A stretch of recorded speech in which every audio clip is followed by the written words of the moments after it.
欢迎大家回到图像存在，我是雅琼。2025年对于图像存在来说是非常特别的一年，因为我们开启了新的栏目采访。但是在过去的4期采访中，我们并没有以播客的形式发布在小宇宙上，而是以文字的形式发布在我们的微信公众号以及官方网站中。如果大家有兴趣的话，可以去看一看前面4期的采访节目。今天是图像存在在农历2025年的最后一期节目，我们非常想跟大家分享一期很有意思但又很特别的采访。这次的采访是来自维也纳的一位艺术家苏菲·图恩，他目前位于德国杜塞尔多夫艺术学院教书。他是一位以传统摄影为核心实践的当代艺术家，长期工作在暗房之中。在他的作品里，你很少会看见所谓完成的图像，你看到的往往是暗房、底片、相纸、胶带、墙面，更多的还有他自己的身体。他的作品不是瞬间按下的快门，而是一连串的身体劳动、空间操作以及技术选择的结果。在这个意义上，他的作品更像是在展示摄影的过程本身，而不是作为结果的照片。在准备这期节目的过程中，我们非常的忐忑，因为不只是第1期在播客上发布的采访节目，而且这是一篇全英文的采访。我想，如果对英语不太熟悉的朋友，也许可以移步我们的公众号，去看我们已经翻译好的全文对谈。另外，我们的官方网站也发布了全英文的文字，有需要的朋友也可以移步观看。最后，非常感谢促成这期采访的老朋友秋雨，也谢谢他主持了我们上一期的摄影美术馆主题。下面让我们进入这一期的采访吧。Hi, Sophie. Hey, oh gosh, hello, good morning. So why John and I want to do this interview is like basically we research your information in Chinese and then we found that there was only one translation from your exhibition in Sophie's gallery. John and I think that we need to do something maybe in our media. It's founded by John and it's more focused on professional photography in these days. Hey, thanks a lot. No. I'm happy to hear there's even one thing translated. I think I will separate the interview to 3 to 4 parts. I think your work are very important. Well, like body appears a lot in your work, but it's not like a traditional self-portrait. How do you distinguish between like self-representation or use your body as a working kind of instrument or like a working tool?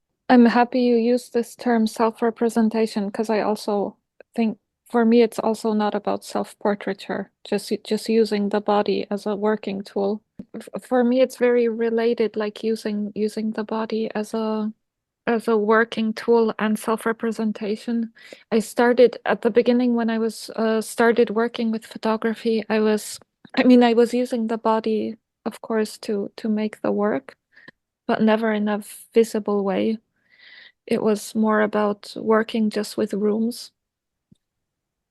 What I would do in my first work is I would photograph something like the wall. Then I would make a life-sized print and cover this piece of wall with its representation. So I was making something visible by photographing and printing it, but at the same time, I was making the original invisible with its own representation. So I was hanging the representation on top of the actual place. I think in the portfolio at the end, there's these works. I saw that. Some stairs and also. Yeah. Yeah. So at some point, I started introducing the body that I can disappear through multiplication. So again, this idea of through the image making the original invisible or diluting it. And because my prints, I work by now only analog or mainly analog, almost only analog. I include a lot of photograms in the work, so I extremely rarely make additions. So it was kind of also using maybe the body as in like I would use a negative also through photograms. And then the second thing I was interested in was making all places of production of the print visible. So I was also always with the shutter release in my hand, which of course shows the moment of shooting. And then in the darkroom, in the first works, I always had the shutter release of the enlarger, which made the moment of the printing visible. So somehow compressing and making visible various places and layers, sandwiching time so that time isn't linear anymore, just on one surface and it's visible. It's the starting point. Of course, because I have the body I have, and I have a white female body.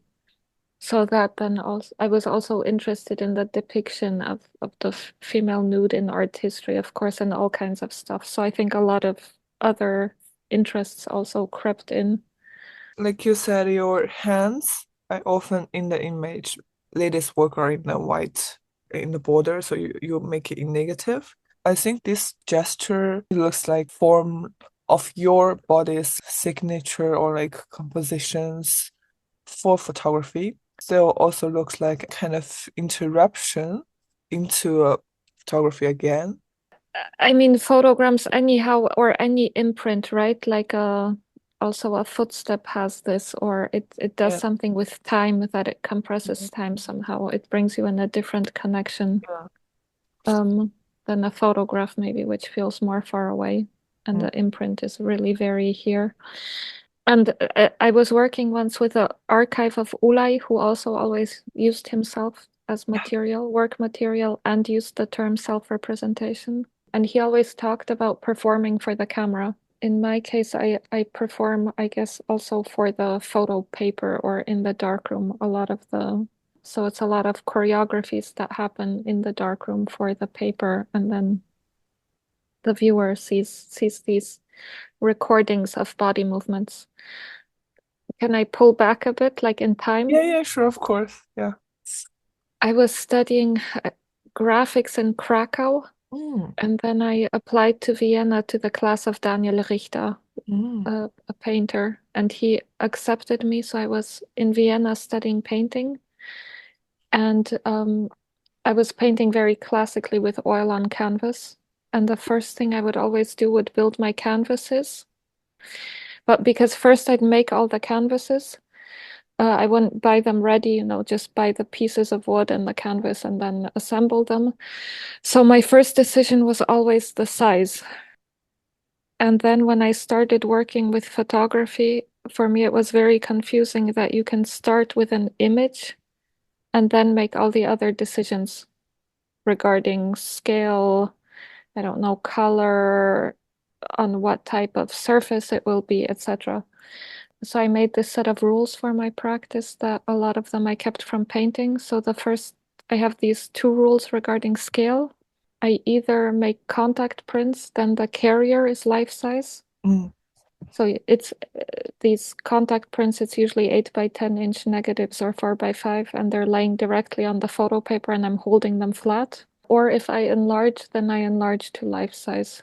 But of course, reality is 3-dimensional, so always something is bigger, whatever we call reality. So always something is bigger and something smaller. I'm gonna ask about the size later. Prepare one question about the size, because as you said, you only have 2 big size and a contact print, but that's very interesting because now time, like how we can see image both like analog and also digitally. So I think people are losing the feeling about to look at photography in which size. I think like barely people will think about the size of photo, like people think image is an image. Yeah.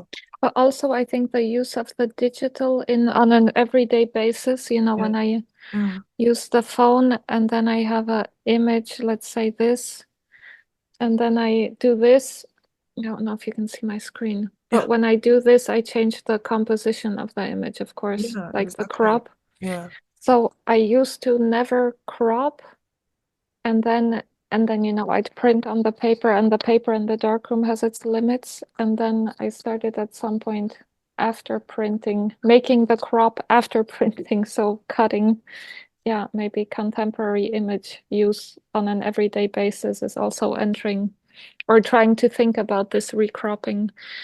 because I was also thinking about the painting while making it with darkroom work. It's similar then, that because there's the image as a starting point, I mean the photograph often, but then in the darkroom it gets reassembled and overlayered. So it also thinking about the final image happens, of course, before I shoot it, but then also while I'm making it.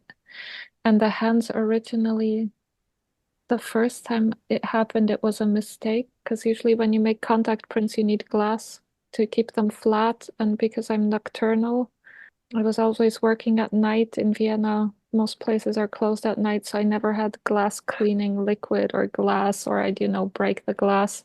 So I just used my hands at some point more out of chaos. So I think a lot of it is also through that the medium is also the brain, maybe. Yeah, I think it's also maybe because you work a lot with like dark rooms, like kind of empty space, and it's not like a public space. Do you have this kind of sense it's for this like kind of backstage place? Yeah, I think I'm always interested in this tension of the visible and the invisible. So it's part of the interest. Also with windows, I also photograph, and of course windows are an obvious photographic references because some of the first photographs ever made are from windows. But windows also have this tension because on one hand, let light in, but on the other hand, they also cover light from coming in. So they have this, they're very big openings in rooms, which kind of are just there.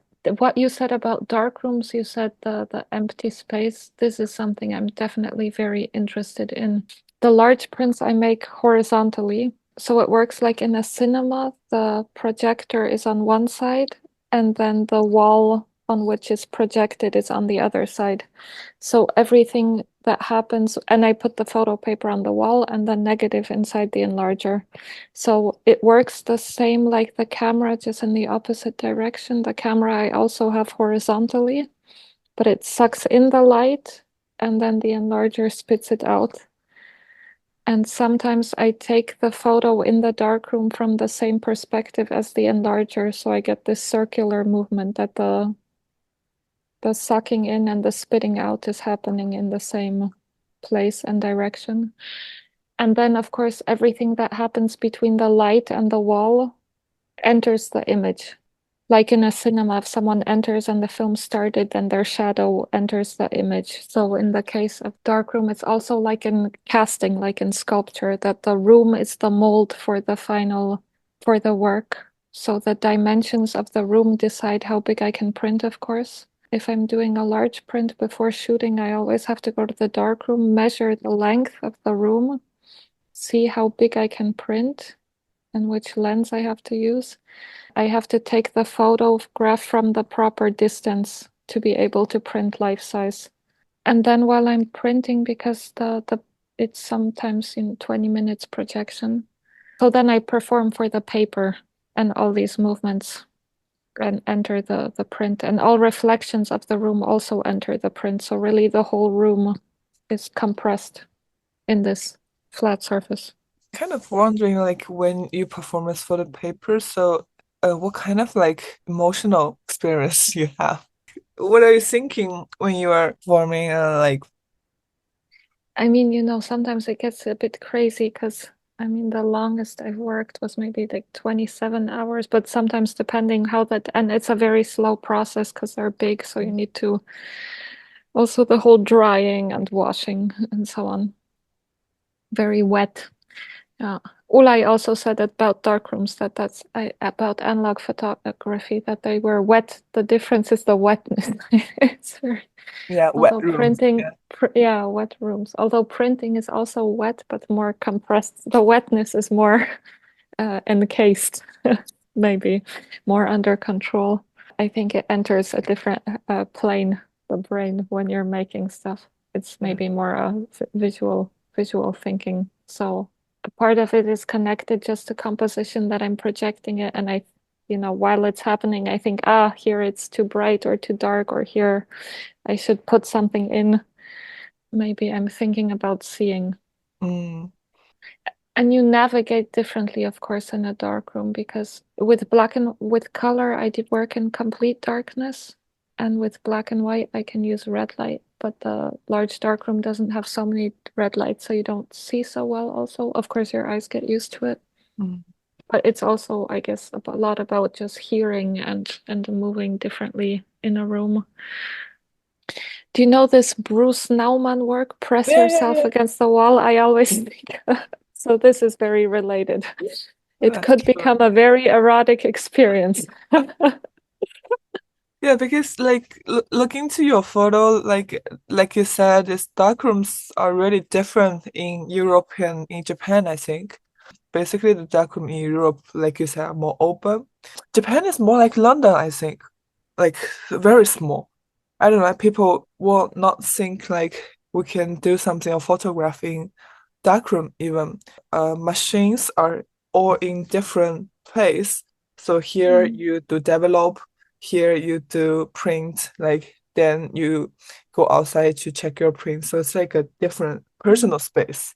Before this, I actually never think about their darkroom we all called is not in general. Like these space are also have different, like not like personality, but like for people to work inside, but always have different way in different like cultural background and different body movements. But I think in Europe, most dark rooms are also like this. I think the color dark room was, I don't know, 2 square meters or something, or 1 square meter, just one and larger on the machine, and you could barely move, just enough to work. But then I had this idea at some point that I wanted to make a life-size photogram of my whole body, and you've met me, I'm very tall, so that's quite a large size. I wanted to make a 10-inch contact print of me I wanted to do a photogram of myself holding a 8 by 10-inch negative. So I wanted a contact print and a full body contact print. And I started researching if it's even possible, if such big photo paper exists, etc. And then I found a darkroom back then in Vienna that existed that had this horizontal enlarger. So through wanting to make this image, I found this image idea and was trying to figure out if I can make it. And then the darkroom in Vienna closed, but there's one in Berlin. So I always travel, and they let me work at night. So they work until 6 and I'm allowed to work after. Darkroom when I was in Mainz was extremely big, but it's like no one actually used that because students don't work with analog that lot like before.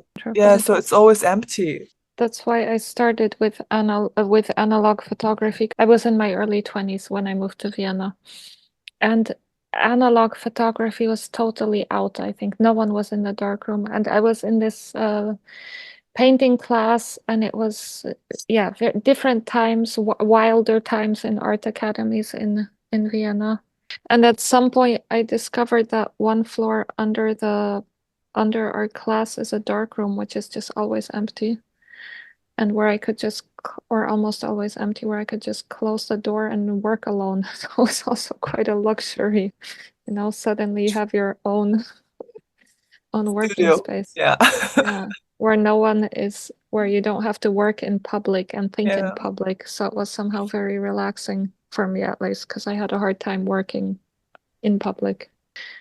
Maybe in Germany, especially, maybe darkrooms are more spacious. Yeah. Also, they have this whole tradition of these huge prints that were. So. Yeah. So it is a different approach to the space where photography happens. But this started in the 80s, right? When advertising budgets were so big, and they started making big prints for airport advertising, and then the artists started using this because the industry made it. Yeah, so I think like photo is always related to the technical stuff, like even now. So analogs and digitals are no difference. Sorry, I just want to go back to the darkroom time a little bit. For me, it's like working in darkroom is always like waiting. Waiting is in between 2 times, like for from now It starts and it ends. And it starts and ends, and it's really except for with Beckett. Yeah, so I think it's very interesting. Then you, of course, you will transform this work to exhibition space. But exhibition space always for me is like you don't experience of waiting. Exhibition space, you always have the time you can control by audience. Do you think like exhibition space is also a different kind of form for you to practice? If the exhibition space is also part of the practice, yeah? Yeah. And the time dynamics. Yeah. So in general, I mean, they're both empty spaces, right? This author, Hélène Giannichini, wrote this great sentence about darkrooms. So she's working with the archive of Alix Cléo Roubaud, and she was visiting her apartment and really wanted to see the darkroom, which she always read about as a half kitchen, half bathroom, because of course darkrooms are also very often kitchens or bathrooms. Bathrooms, yeah.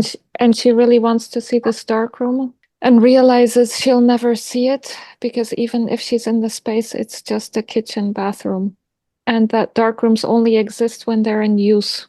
So like a darkroom is only a darkroom if it's being used as a darkroom, otherwise it's just a room. And an exhibition space the same. I mean, it's also just a room unless it's being used. And they both have, right, these walls which separate it from the outside space.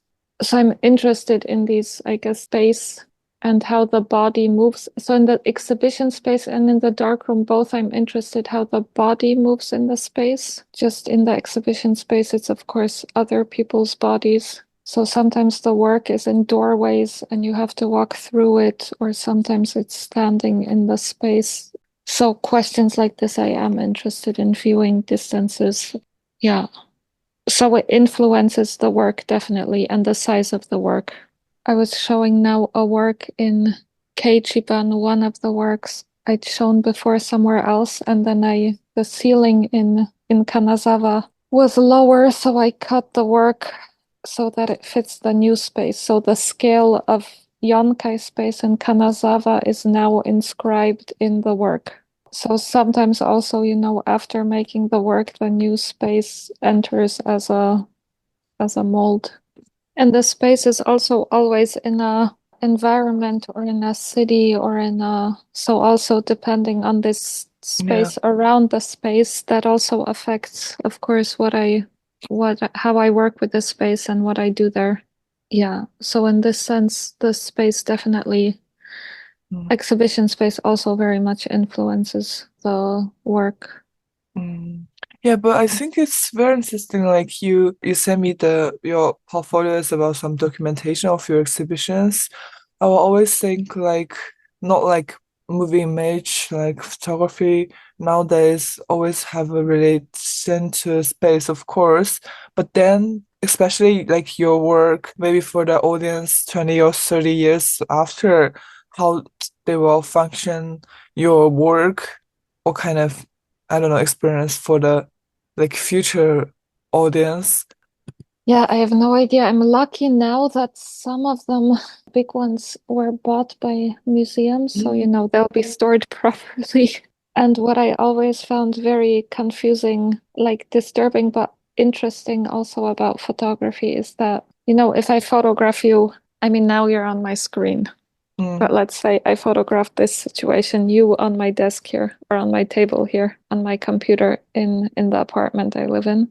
So I take this photo and then I show it somewhere else. You know that it's always about moving. So also if I do a site-specific work for a specific place and it then moves somewhere or enters a museum, then it mixes up with a new place. This space thing, I'm also very interested in sound.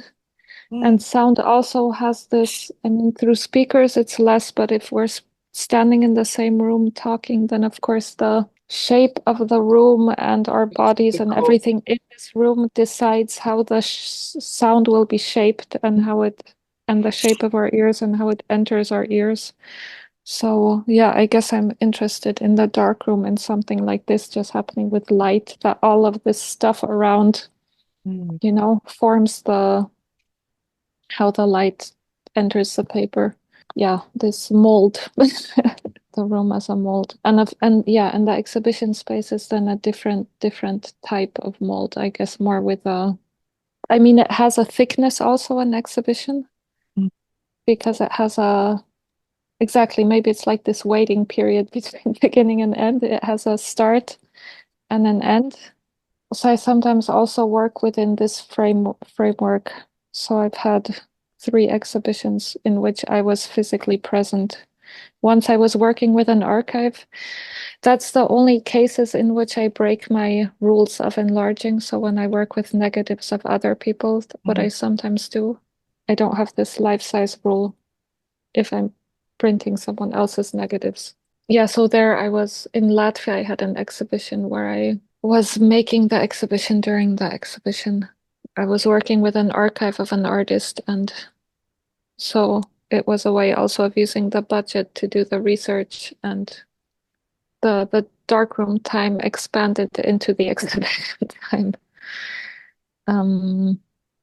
The way So you do the that. time thickness is different in the darkroom and in the exhibition. That's what I mean. But this, what we talked about with scale, this is, I think, also such an old question in art. I was in the Albrecht Dürer exhibition in Vienna, and they were showing this rabbit, the famous rabbit. And then, so this is like 15th century, right? I'm always so bad. I know, yeah. And then, but yeah. Oh well. And then they were also showing the big grass. It's just a bit of grass, and he said, it said in the wall text that he wanted to paint this grass life-size on one sheet of paper. So he ordered the biggest sheet of paper available, which was like this size, and then he could paint this grass on one sheet of paper. So this, of course, the medium also decides what you can do with it. The size of the paper roll and the size of the negative influences the thing. Do you think like photography have this kind of critical power? So it's like a more between the visibility and invisibility, and the power between body and also the lab, also time you're working with. Like in general, I'm very curious about the power of photography media itself in our contemporary time now. I think photography definitely has a critical power, but also a high potential of twisting things or abuse. Like, because it's with photography, the representation and reality get mixed up more than with painting. There's also these texts by Wittgenstein where he says, if let's say this is a photo of you, let's say this is a photo of a person that looks like you, and I say, this person, doesn't this look exactly like Shiu? But no, Shiu is a 3-dimensional body, and this is just a rectangular piece of paper. It looks nothing like Shiu. But that we talk about photos also, that there's a black and white photo, and we say the blonde boy, and the boy has gray hair on the photo because it's a black and white photo. So that it mixes up more with reality than sculpture and painting. So in this sense, I think it has this. And then, of course, it has critical power also in more subtle ways, like, I don't know, media-specific ways that are more Also, it's become so mobile that it's you can document things that before only could be represented by power structures, maybe, and now the images circulate very differently. And of course, apparatuses also are programmed and made a certain way. So this is also a big power who makes the machines, because they're in a way pre-programmed. Industry power, yeah. Yeah, because I will always think, even like people say that's like hyper image generation or something else, but like for image and photography, like basically photography have still violence and this like dangerousness inside. Like a lot of also artists don't want to face this violence directly, because normally like some of the artists will think in this artistic way, not like the normal image we're using in daily life, but actually it's the same. Yeah, you see the image, the visual experience you have in exhibition space or either in daily life. They're just a way of seeing or depends on your own focus, your own thinking. The boundary is always inside your body. It's interesting you say this with the limit or the border of the body, because so I grew up Catholic. Both my parents are Catholic, and we went to church every Sunday, and then sometimes also on other days, like Easter, Christmas, baptisms, and so on. And my German family was in Bavaria, so we'd always go in the summer to Bavaria, where there's a lot of Baroque churches. So you have the altar painting, and the churches are from times, of course, built in times where there wasn't electricity yet. The altar paintings are painted for a specific height and for a specific light situation often. So the proportions are changed according to more or less the viewer's body perspective. So they're stretched, right? Because it's hanging higher. Much more higher, yeah. And then the frame is part of the church architecture, but also part of the painting. And it's kind of like everything enters everything, and you don't know where the painting ends and the architecture starts. And then I remember seeing altar paintings in museums on eye height, and then it's something very different because suddenly it's a different height and without all the... So I think I'm also always interested in the edges of the work and the room mix. And then, of course, then there's also the bodies inside. If people are photographing inside the room, then these other images enter the space also, and it's this big overlayering of images. So I guess this thickness, the thickness and the edges somehow, and these visibilities and invisibilities somehow continue. And this, maybe this translocation also. I don't know if that's a real word. To have some exhibition or like experiment, like do, or you have to experiment, but not yet. Yeah, with painting. Oh, all right. I always, because I used to paint. I mean, I did graphics and then I started painting. I always think that someday I'll bring them together, but I haven't gotten around to that yet. But the thing is with photography, I was talking to a painter friend who's older than me, and he was saying that I'll see that with age, it becomes more and more difficult to come up with new languages, like of expressing yourself. And then I don't have the problem or the luxury, because the medium is changing so quickly that you're just constantly adapting. So you don't really have this, that you could just, or in my case, because it's so related to these dark rooms, which are constantly closing, then I don't know, Kodak stops making the color paper, then the labs close, because this is a huge difference also, because so Kodak and Fuji papers are also very different, because also due to cultural reasons. So color scheme is very different in Kodak and Fuji. If like a work and color prints don't last so long, and then you have to restore them. That's an interesting one also, like photography restoration. This I was curious about, if you know, because that in the so-called West, right, there's this idea of this artist individual who makes this work of genius, whatever, and then this gets preserved. So if we go to the Sistine Chapel and we look at Michelangelo, then people usually go there to see the genius of Michelangelo, and it's also interesting what's on it, but it's mainly about seeing his original masterpiece. And then when you preserve stuff, it's about restoration. And with photography, this weird glitch happens with color photography, because when a color photograph fades, now the way of restoring it is digital. It's not the same material even anymore. It's a digital print of I was just curious because in Japan, I know there's these temples which are ancient, or not ancient, but extremely old. And then the way of preserving them is that they get taken apart every 30 years. Yeah. And then rebuilt. And they're still, from the century they were originally built in.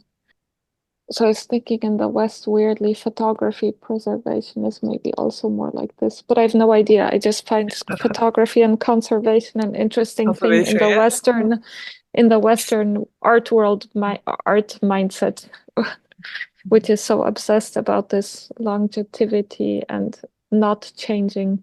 Kind of not like enjoying changing, but living with changing is very important now because everything just changed so extremely fast. Of course, for photography and also for the material, I will say like your own body also changing fast. So for personal lifelong, it's always changing. How we balance this changing, it's not like we against the changed forever. Like a lot of like I think photographers they only do analogs forever, but it's not like they like analog, it's like they don't want to change. If you have a reason to do analog photos and you're understanding this changing of the world and you still choosing this media, that's very like for me it's like extremely interesting. Like yeah, but I'm curious like how do talking to students somehow, I don't know, like do they why darkroom photos still matter today kind of. For me, it's also funny in photography that there's this, because like in sculpture, I think there's less discussion if 3D printing replaces wood or stone or kind of media get to coexist. And in painting also there's watercolor and oil paint and there's like different and in photography, I guess because it's so connected to the industry, this sneaks into the art and there's kind of this replacement idea instead of just, there's this and also this and also this, and this is good for that, because they're all fantastic media and you can just work very differently with them. And I think I'm interested in, hacking the program of the apparatus. And I don't understand, and I'm interested in the spatial also. Yeah, so not working with the program of the apparatus, just kind of intervening. So for me, I do this with the analog, but other people do it in incredible ways with the digital. Yeah, but I think thinking about the machines making images is also important to a certain extent. Yeah, is also important. Apparently, we're becoming visually illiterate more and more, that we see worse and worse. And I think it's going to be increasingly important to learn how to see again, like in this technological day and age, because images are replacing communication more and more, like written word. And and we have to know how to read them, because there's this great line in, have you read Flussa, Towards a Philosophy of Photography? Yeah, we have a translation in Japanese. Yeah. And he talks about how images in the 80s, he wrote it, I think, are still reliant on usually on paper, on a carrier, and that in the future they'll become electromagnetic, so that they'll, free themselves from this carrier. But it's definitely something, that comes up, I think, with the darkroom, that it feels like this old thing instead of just a changing thing that just still exists. Because in medicine, I think X-rays are also digital now. Yeah. So in all fields of photography.